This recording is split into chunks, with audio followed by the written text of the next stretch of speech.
So what I say is like, again, not saying never add a link. It's that you can't count on it. And then even if you did get the click, you won't even see it. So what do you do? What you do is you try to get people to see your content. You optimize for impressions, for reach. You accrue some algorithmic capital, right, by posting this zero-click content. And then every now and then burn a little bit of that capital by then posting your link. Welcome to Move the Needle, the show where we explore how teams turn data into growth. Real stories, proven playbooks. Let's get into it.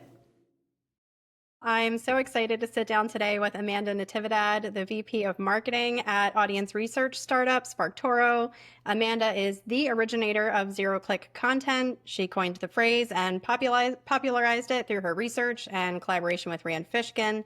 She also hosts the podcast Meme Team, which she recently launched with co-host Sonia Bechez. And you may have seen her speak at conferences like AdWorld, MozCon, SaaStack, and Content Marketing World, which is where I actually got to hear her present in action.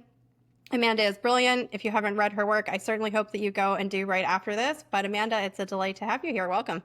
Oh my gosh, thank you. And look, I know no one cares, but I care. And that is the most seamless I have ever heard anyone pronounce my name. So thank you for that. Oh, wonderful. Actually, I do. I think it's really important that people do that correctly. So good. I'm glad I got it. All right, so we're going to talk a little bit today about zero-click content, zero-click marketing. We'll just call the whole world zero-click now. So as we talked about, you were the first. You coined the term, and now everybody is really using it and getting on board with it. It's become very popular. But let's kind of go back to the beginning. What made you first notice this trend, and how was it impacting your own work and results? It's funny because I don't remember exactly how I came up with the phrase. But what I was seeing in the digital world was that just at the fastest growing social accounts or kind of any content platform, really, the fastest growing ones were posting what I called zero-click content. And that's content that was native to platform, has standalone value, and no additional context is needed. But it's optional, right? It enhances one's overall understanding, but it's not required to get value out of that post.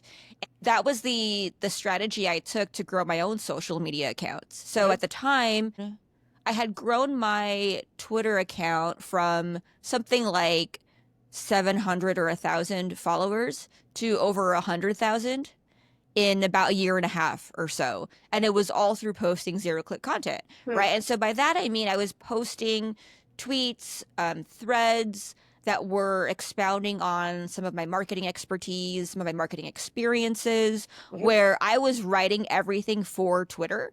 I wasn't even blogging about it yet, although I had a couple of blog posts on my personal site. Yeah. But it was very much just here's the entire post native to Twitter.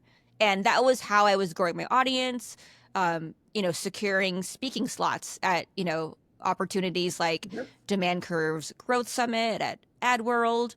And over time, it was how I also grew my own email list. So I think at the time I grew my email list. It wasn't, massive, but it was, from like 0 to 8,000 subscribers in about a year. And that was just from like every now and then I would post a link to subscribe to my newsletter. And yeah, I attribute that to zero-click marketing, really. Awesome. So that was a couple years ago. You've stayed the course. What have you seen change since you first started identifying the trend? I'm seeing a lot more people employ zero-click strategies. And I'm also just seeing a lot more people talk about it in this way that I guess it's been surprising and kind of incredible to see the way that language has been adopted by people, and that it's like it just kind of entered our marketing zeitgeist in a way that like everybody knows what this is now. Yeah. And I started seeing it in like job descriptions. I think several months after I came out with that blog post. So it's pretty incredible to see like job descriptions for content marketing managers say stuff like must be able to create zero-click content. But That yeah. is really cool. I don't know that many people can claim something like that, like creating and owning a term that then just becomes like a marketing staple. And I know you don't always get the proper credit for that either. I think you shared something recently that like Google was not even always attributing Yeah. the creation of that phrase to you. Who came up Yeah, with and it? I think Forrester Research ran a webinar recently about it. Well, they didn't reach out to me to to help Well, co-host. So I just thought that I mean part of it's like, it is what it is. Like people will do what they do. yeah. I think I mean it would be nice if Forrester gave me the credit, but I do think overall like, for the greater good, I think it's a good thing that Yeah. people are that it's good that it resonates with people, that people are able to get value from understanding it and knowing how to do it. Like that's really what matters. That we're Yeah. all able to do better marketing. So have you seen any examples where people have like wildly misinterpreted what zero click content is or how to do it well? I think one thing is, I mean, maybe you've seen this too. Well, one, I'm also curious what you think too. Mhm. But one thing I've seen is that I feel like some people take it at face value and run with it completely. And Mhm. then they start thinking like, well, what do you mean I should never track success of my marketing? What do you mean I Mm. should never try to get traffic or never try to get a click? Yeah. And what I'm saying, it's not never, Yeah. right? It's not never drive people to your blog or your email list or your podcast. What I'm saying is that you can't reliably count on that to happen, Yes. right? Because we know a bunch of things like, just to run through it quickly, Mhm. about 60% of Google searches end without a click. So Google is hoarding the traffic more than ever. Mhm. We know that the social media platforms will kill your reach if you embed links in your post. Mhm. And we know that because that's why people do link in the comments Yeah. on LinkedIn. And when Elon Musk bought Twitter, now X, and he showed the algorithm, it showed that the algorithm shows that posts with links are marked as definite spam vector. Well, And then just a couple weeks ago, this was in social media today, um, creators were seeing that in Facebook, that Meta was giving advice of like, hey, just so you know, your post has a link and it might hurt your reach. yeah. And in their own transparency report, Meta said that something like 97.3% of all posts like that get engagement don't have a link, right? So Meta has, in so many words, confirmed it, Yeah. right? So we know that these things are true, right? The Mhm. platforms are hoarding traffic. They don't want to send out traffic. And even if you do get traffic, like, even if you do get that click, dark social has taught us that you won't even see it, Yeah. right? So if you happen to get a click from TikTok, that referral string is going to show up as 100% hidden, meaning it's going to be marked as direct. Mhm. So you can't even track your traffic from TikTok even if you wanted to, right? And then the same goes for like Mastodon, WhatsApp, Slack. It's all marked as direct. Some percentage of Instagram DMs and LinkedIn posts, Facebook Messenger, those are marked as direct too. But Mhm. that's still coming from those ecosystems. So what I say is like, again, not saying never add a link. It's Mhm. that you can't count on it. And then even if you did get the click, you won't even see it. So what do? What you do is you try to get people to see your content, right? You Mhm. optimize for impressions, for reach. You, what I'll say too is, you accrue some algorithmic capital, right, by posting Yeah. this zero click content. And then every now and then you Mhm. burn a little bit of that capital by then posting your link, right? Like, by the way, book a demo on my site. By the way, I host this podcast. Mhm. By the way, I have an email list, right? You do those things periodically, Yeah. but you don't do them in all of your posts. So, in a zero click world, if we're not measuring clicks, if we're not able to connect all those touch points back perfectly, what are the KPIs now that actually matter the most, in your opinion? Yeah, I think one thing is looking at trends over time. Like you can look at things like branded search over Mhm. time. In some cases, I think we can take a page from our friends in out of home marketing, right? Where they for instance, when you run a billboard Mhm. in certain regions, what they do there is they look at incremental lift in localized revenue. So if Mhm. there's a way to do that or replicate that, Mhm. that's one way to do it. Um, you could also look at increased conversions on your site. Yeah. And a couple other things that I think work in the shorter term, meaning like you could probably track success a little bit sooner, Mhm. is one, and this is one of my favorite examples, is this company, Europe-based company called Dream Data. They're a B2B marketing company, Mhm. but they have an employee advocacy program where they have like several, for lack of a better term, thought leaders Yeah. in their company that are posting about B2B marketing, sales, revenue, the things that Dream Data addresses. They post about this stuff and they all have the same call to action link on their headline, right? And so what Mhm. they've seen is that since having this employee advocacy program, they've been seeing a big increase in demos booked, right? So that's something that you can look at even like several weeks from Yeah. today. Um, Other things you can look at, and this is something I really like, and it's often how I teach content marketing to other people. It's content sustainability. And by that, I mean, can your content sustain other channels? Can it sustain itself? Mhm. Right?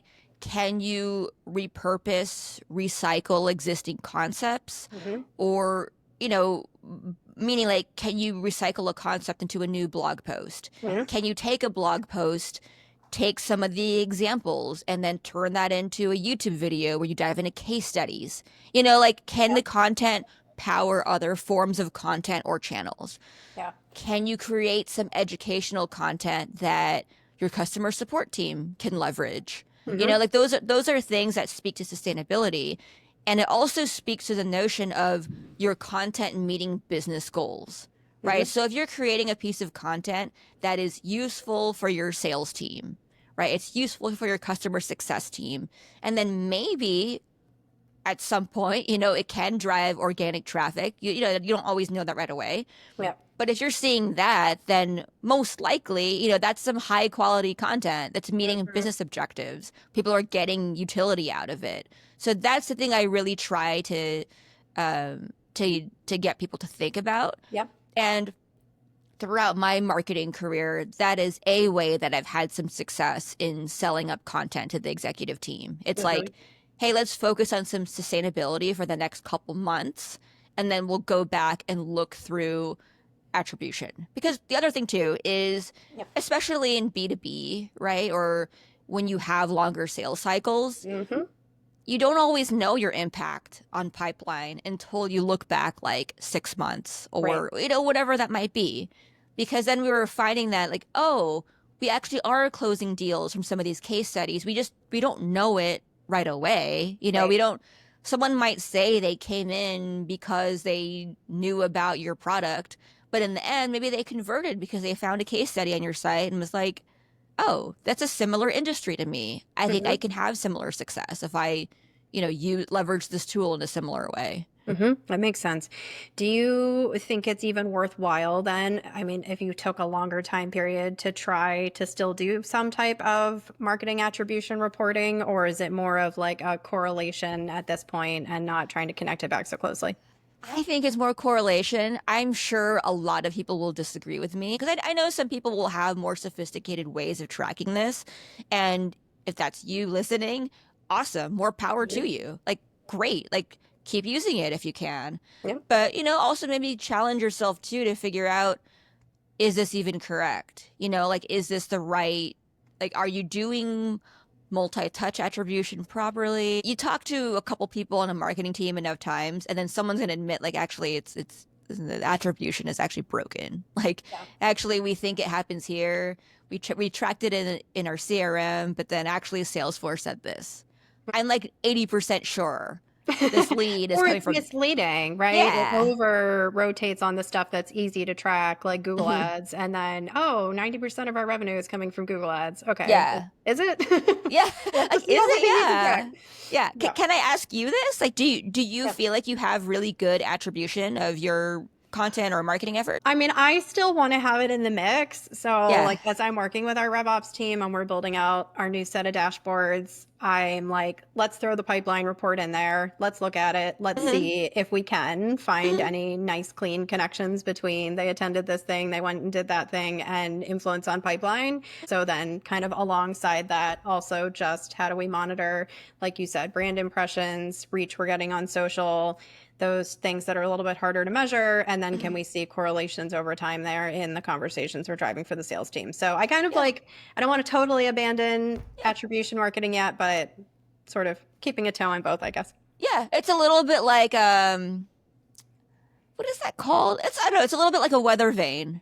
Or Yeah. you could see it that way, where it's like, I'm not saying like never look at your lead flow. Don't look at your pipeline. It's like, no, I mean, you have systems in place, like you should look at those things, but understanding that not everything you track is going to be 100% accurate, but maybe it's still Yep. helpful to look at these trends and see like then you can start seeing things like, oh, like since we launched this big campaign, we've been seeing like 20% more leads come in. Like Mm-hmm. you can totally do that. Mm-hmm. Yep. Well, and I'm seeing more and more people refer back to, it's not a new stat, but that Hmm. idea that 95% of your market is not currently in market for a solution, and only like 5% of your market is actively looking for a solution right now. So I feel like that's such an important one to keep bringing up too, that if marketing's job is to stay top of mind and generate demand from the 95% and also the 5%, all of them, but Yeah. if 95% of them are not looking at it, then you can't expect that to immediately turn into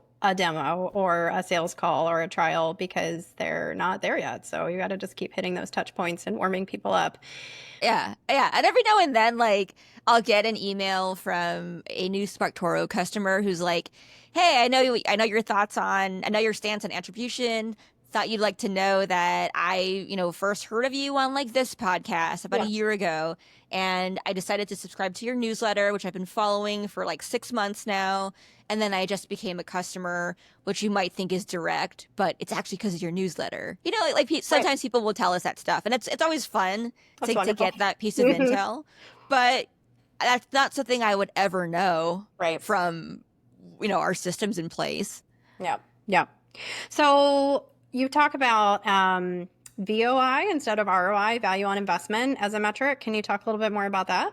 Oh, yeah, yeah. So value on investment. I think if you're thinking about value versus the ROI, you're thinking a little bit more holistically about, overall resonance, targeting, quality, whether you can impact a couple of teams. I feel like you're thinking a little bit more big picture Yeah. about the overall marketing efforts. Mm-hmm. So I like to say, like, think VOI, not just ROI. And the other thing too is that when you're thinking about VOI, you're also taking a more long-term focused approach. Mm-hmm. Because I feel like ROI is kind of associated with like, great, we put, $1,000 in the ads. What's our ROAS? Are we getting, 1.5? What is Yeah. it? But when you're, especially when you're creating some longer tail campaigns or just, things that take longer, like it might be like one quarter you focus on some research report with a couple of accompanying assets. Like Mm-hmm. that's not something you're going to get ROI on like within that week. That's Yeah. something that you do throughout the quarter, throughout the, the following 3 months or so. Mm-hmm. You look at all of the other, accompanying metrics. You look at your social media metrics, email, you might look at organic traffic too. You might look at social listening, right? All Mm-hmm. these things that are that are influenced by that content piece. And then you're also looking at this across your whole audience and ecosystem, Yeah. which then enables you to think about, okay, what value have I created? And what value are we getting, as we as a company getting from having Mm. created this campaign? Which also requires a lot of patience, right? It does. We just ran a webinar, and it was the first one that the company has done in a while. And we had like 280 registrants, which we were really excited about for our first one. And so I built this list in HubSpot of like people who have either booked a demo or signed up for a trial after seeing the webinar. And I'm like hitting refresh on the list. Like, let's see if more people have come in. And like, so far it's like 2 people. And I'm just like, like more. But then I'm like, okay, like, let's think about this. This could be the first time they've been exposed to Databox at all. Like they're ingesting it. They're thinking about it. Maybe they're not in market for a solution right now, but like reminding myself, like you said, this is not a one time. And I think a lot of marketers, myself included, are guilty of that. Like we drop the campaign and then we're like, okay, we're done. Like close that chapter, on to the next, instead of just continuing to repurpose that and promote it and squeeze at least 3 months worth of content out of it. And it could be months before, you see the fruit from that. It's not going to be an immediate thing. Yeah, it's true. And it's hard when you're in it all the time. Like when you are heads down, focused, creating that content, it's hard not to think like, okay, what's next? What's next? What's next? Yeah. And I think, we at SparkToro are guilty of it as well. Like when I first joined the company, one of the first things I said to Rand Fishkin was, I think you create too much content. And by that, I meant like, I think you're creating too many net new things. Yeah. Because every time Rand does a presentation somewhere, it's like 80% new at least. Mm-hmm. And I'm like, you don't just reuse the existing ones. And he was like, not normally. I'm like, whoa. And so, I was like, I think you should do that more. I'm like, I think not everyone is seeing this stuff. And as I'm saying it out loud right now, I'm realizing, oh, I need to do that right now with some of my existing stuff. Go cancel a couple of those things I was going to go create. Yep. And I think, like, as a marketer, I'm nodding along. This makes sense to me. Fortunate to work with leaders who get this, but not the case still in a lot of organizations. So I'm curious how you would help educate, let's say, a CFO or a sales leader or even board members who are still just like strictly tied to this, marketing's got to prove its ROI, and how you would try to educate them around a different way of thinking about it. I've had good success in working with like CFOs, salespeople, even legal teams, because something I try to do is I try to create content that meets their business objectives. One thing I might do is I might have like a big campaign or project that I really care about as a content marketer, where I'm like, I really want to do this state of report or, whatever it might be. Yeah.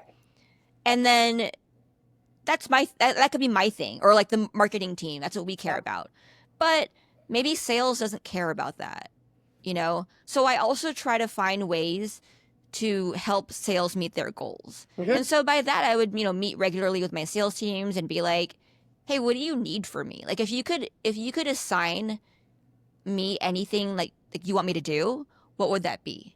And oftentimes it was, I need more case studies. Like I need a new one. And they're just like, I know that you do this a lot, like, but what I want to do is I want to have like a book of a bunch of different case studies that show success of our product. And I want to be able to bring it to a meeting and thump it on the table and just have that weight like speak for itself. And I was like, all right, lesson learned. And so from there, I dug into creating as many case studies as I could. And I created a book, like a literal book out of it. Wow. And that was something that was really successful for us at the time. This was during my time at Fitbit on the B2B team. Another thing I've done in working with sales teams is, I think a lot of marketers who work in maybe a larger, or I don't want to say more mature, because it doesn't have to be a mature organization, but maybe a larger organization, they might need to work with their legal team on verifying any kinds of claims or statements that they say about the product. So what I did there was I worked to create this sort of master repository of claims that were already approved. Ooh, I love and so it was like, here's the claim, here's the usage, and then here's when it was approved. And then whenever I created content moving forward, and obviously I had legal sign off on it. And so whenever I would create new content moving forward, I would try to reference one of those pre-approved claims. And then I would mark it in the document like this claim was approved, 2 months ago, or like on this date. and it helped us move a lot I faster. love So that. That's brilliant. yeah, so that was a way of like not really meeting legal's objectives, right? But it was meeting them where they were.